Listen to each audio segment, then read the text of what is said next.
Muchas gracias. Yo lamentablemente no sé portugués, así que no puedo tampoco pisotearlo en este sentido. Trataré de ser claro y, aunque soy argentino, también soy español. Por lo tanto, trataré de ser caballero y, por lo tanto, breve. Muy bien. A ver, yo tampoco tenía idea de que hoy tenía que decir algo, por lo cual lo que voy a hacer es improvisar, tratando de no pisar mucho lo que pretendo decir mañana en mi ponencia. Y se me ocurre lo siguiente. Como todos ustedes saben, la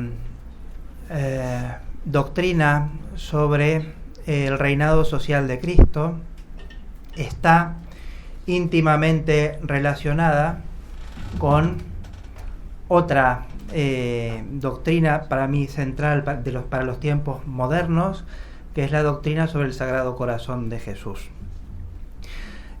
Son dos doctrinas inseparables entre sí e incomprensibles sin su mutua relación. En su encíclica dedicada al Sagrado Corazón, Aurietis Aquas, Pío XII recomienda explícitamente en estas materias recurrir a la psicología de Santo Tomás. Lo dice así, con estas palabras.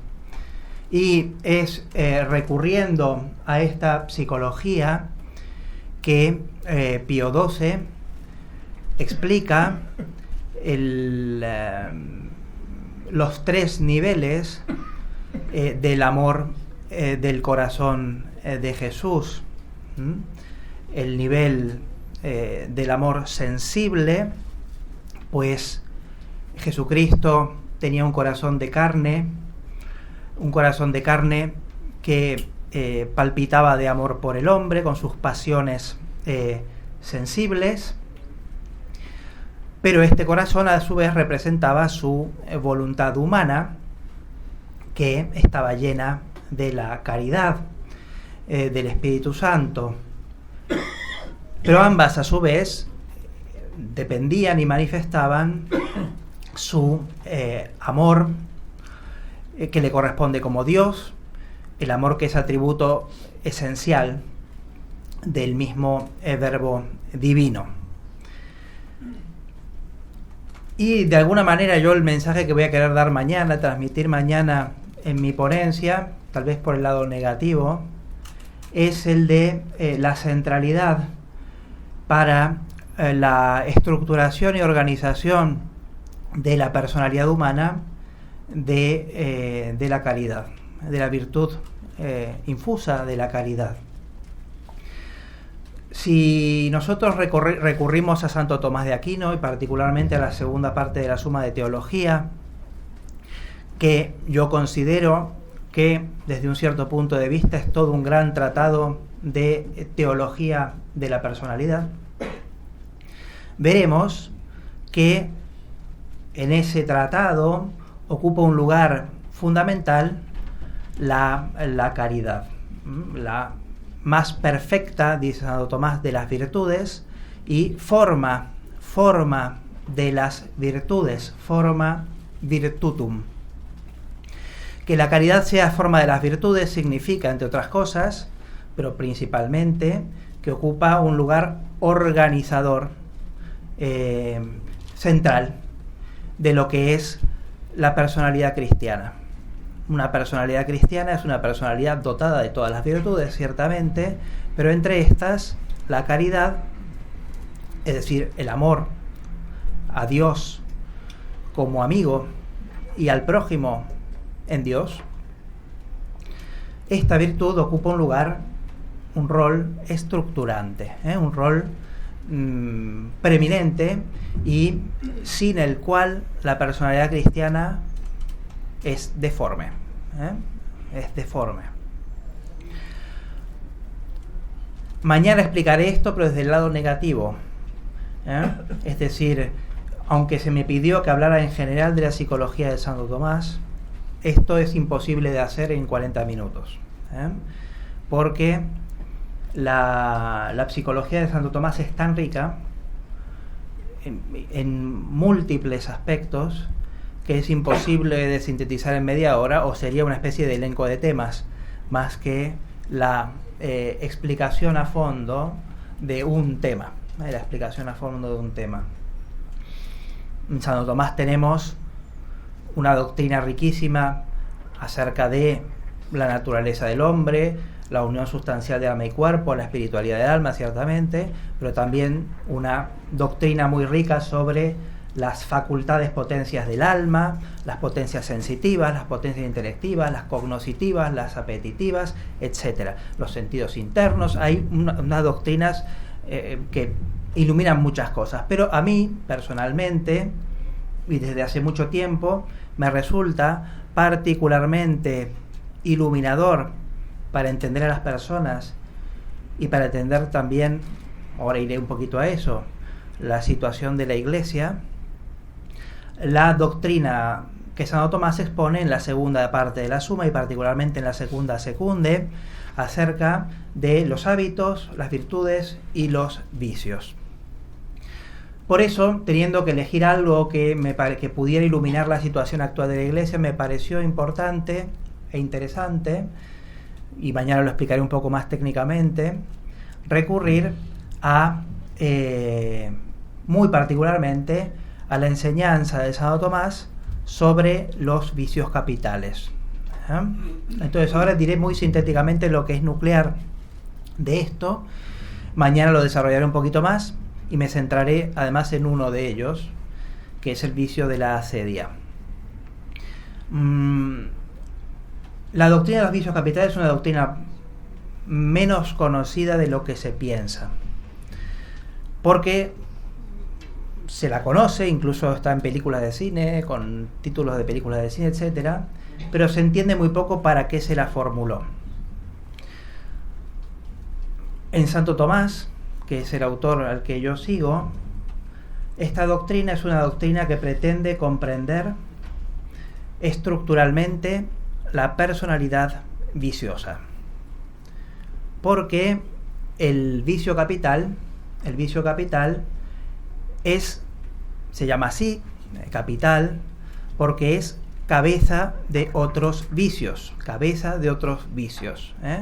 Capital viene de cabeza, el vicio es capital porque es cabeza de otros vicios. Este ser cabeza significa que el llamado vicio capital es causa de otros vicios. La enumeración de vicios capitales no pretende contener en ella los vicios más graves. Y atención, que la palabra que se utiliza no es pecado sino vicio, porque se trata de disposiciones o hábitos. No pretende contener los vicios más graves. Difícilmente puede hacer más grave la gula, por ejemplo, que la blasfemia, que no es vicio capital, por ejemplo. La gula por su especie, dice Santo Tomás, no es pecado mortal. Este listado lo que contiene es una serie de vicios que permiten comprender los otros vicios. Porque tengo este vicio capital, resultará que terminaré teniendo los otros vicios que se derivan del vicio capital como de su causa. Dicho de otra manera y de una manera un poquito más psicológica, el vicio capital en realidad es el núcleo de una especie de síndrome moral, que va ligado a ese vicio central, ese vicio que hace de cabeza de los otros vicios. Por ejemplo, y mañana desarrollaré un poquito más el vicio de la asedia, porque en la situación de la Iglesia de hoy, bueno, y de otras épocas también, pero de hoy tiene una particular importancia, pero hoy no lo voy a adelantar, es importante. Pero pongamos otro ejemplo, el vicio de la vanagloria. El vicio de la vanagloria, el primero de los vicios capitales, en la enumeración de San Gregorio Magno, que es la que sigue Santo Tomás de Aquino. El vicio de la vanagloria, dice Santo Tomás, causa una serie de vicios a los que Santo Tomás, siguiendo a San Gregorio, llama hijas de los vicios capitales. ¿Cuáles son las hijas de la vanagloria? Bueno, menciono algunas, no quiero extenderme mucho, pero ¿cuáles son algunas de las hijas de la vanagloria? La hipocresía, dice Santo Tomás, por la cual uno intenta mostrar que sobresale en una virtud que no tiene, porque lo propio de la vanagloria es que los otros se enteren de mi virtud. Esto es lo propio de la vanagloria, que mi virtud brille y los otros se enteren. El hipócrita es aquel que no tiene esa virtud de la que se jacta, pero que la finge. Esto es la hipocresía. Santo Tomás pone como hija de la vanagloria también la presunción de novedades, es decir, la presunción de que uno es original, en el fondo. Porque, dice Santo Tomás, la gente se admira más de lo que es inusual. Y cuando uno descubre cosas nuevas, presume de ellas. En este caso, aquello de lo que se presume es verdadero, pero se presume desordenadamente, no es hipocresía, sino presunción de novedades, o de originalidad, si quieren decirlo de otra manera. Es hija de la vanagloria también, según Santo Tomás, la jactancia, cuando uno mediante palabras intenta manifestar su propia excelencia. Es hija de la vanagloria la discordia, es hija de la vanagloria la desobediencia, etcétera. ¿Para qué nos sirve esta doctrina? La vanagloria se opone a la virtud de la magnanimidad. ¿Para qué nos sirve esta doctrina? Primero que nada, la función es muy sencilla. Si nosotros encontramos una persona que es hipócrita, presuntuosa, desobediente, etcétera, podremos presumir que esa persona, el problema que tiene no son esos vicios, sino la vanagloria. Y que si intentamos combatir los vicios que adornan negativamente su corazón, sin cambiar el vicio fundamental, que es el de la vanagloria, nos veremos abocados al fracaso. Para poner otro ejemplo, Santo Tomás además lo pone muchas veces de ejemplo cuando explica sintéticamente los vicios capitales. La mentira y el fraude son hijas de la avaricia. Si vemos una persona que miente y que defrauda, probablemente esta persona sea avara. Difícilmente podremos curar su mentira, su tendencia a mentir, si no curamos su avaricia. Entonces, esta doctrina es una doctrina que tiene al final una finalidad terapéutica, moral y espiritual, que es la de detectar los puntos flacos que tiene el ser humano para ponerle su remedio. El remedio es la virtud contraria, evidentemente, pero claro, nosotros nos podemos perder en la multitud de vicios que tenemos, y hay que detectar cuáles son, pues, aquellos que son más nucleares. Santo Tomás dice más. Santo Tomás dice, aunque hay vicios capitales, y estos vicios capitales lo que hacen es enumerar lo que sucede utim pluribus en la mayoría de los casos, cada uno puede tener una organización distinta. Puede ser que capital en uno sea otro vicio. Puede ser que el vicio capital de uno sea la pusilanimidad, aunque para Santo Tomás la pusilanimidad es hija de la asedia. Pero en una persona particular, por sus peculiaridades psicológicas, y hoy cada vez somos más peculiares, por decir poco, las configuraciones son más raras. Entonces, lo que se trata es de captar esta idea nuclear según la cual hay una cierta lógica en el vicio. ¿De qué tipo? Mañana lo voy a explicar un poco más técnicamente. Hay una cierta lógica en el vicio, y la doctrina de los vicios capitales lo que hace es explicarnos la psicología, es decir, la lógica de la conexión entre los vicios. Mañana me voy a concentrar, y con esto ya voy acabando, en el vicio de la asedia, tristeza del bien divino interior. E intentaré mostrar que esta doctrina, sobre la que se escribe cada vez más, pero yo creo que se la comprende poco, tiene más potencial del que se le atribuye y que se utiliza. Porque hay que recordar que este vicio, el vicio de la asedia, es un vicio contrario a la virtud de la caridad. La caridad, que además es la forma de las virtudes, como dije al principio, tiene varios efectos, y entre ellos el primero que describe Santo Tomás es el gozo. Es decir, el que tiene la caridad tiene interiormente gozo.